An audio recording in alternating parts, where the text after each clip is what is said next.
दशरथ से ऐसे वचन कहकर श्रवण सुरपुर को चला गया। फिर मैं घड़ा भरकर जल लेकर अंधे अंधी के पास गया तो आहट पाते ही वे बोले, बेटा श्रवण, इतनी देर क्यों की? क्या कोई कष्ट पाया है? फिर मैंने सोचा इन्हें सच बता देना चाहिए। तब मैंने कहा कि मैं दशरथ हूँ और यह जल पी लीजिए।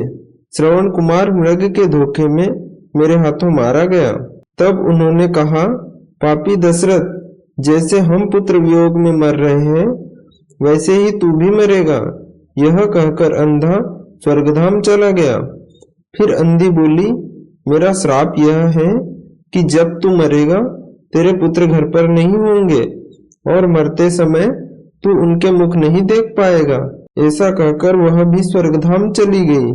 कौशल्या उस रात में श्राप नहीं वरदान लेकर लौटा था कि इस श्राप के कारण मुझे पुत्र अवश्य होंगे।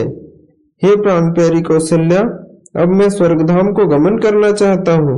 राम राम कहकर दशरथ स्वर्गधाम को चले गए। इधर सब रानियां रोने लगी, सब नगर के नर नारी सभी रोने लगे। नगरवासी सोचने लगे कि हरि की माया कैसी है।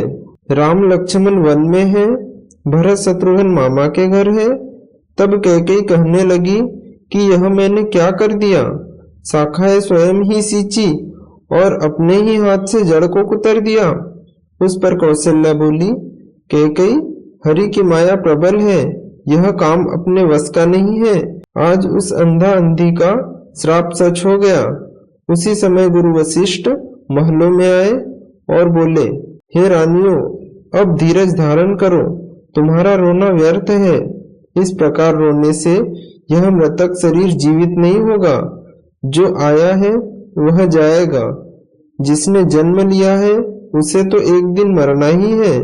उस पर गुरु वशिष्ठ ने मंत्री को बुलाया और कहा कि अब कुछ दिन राजा के मृतक शरीर को तेल मसालों में रख दो, और दूतों को आज्ञा दी कि कैक देश से भरत शत्रुघ्न को बुला लाओ, परंतु राजा के मृत्यु का समाचार उन्हें मत देना।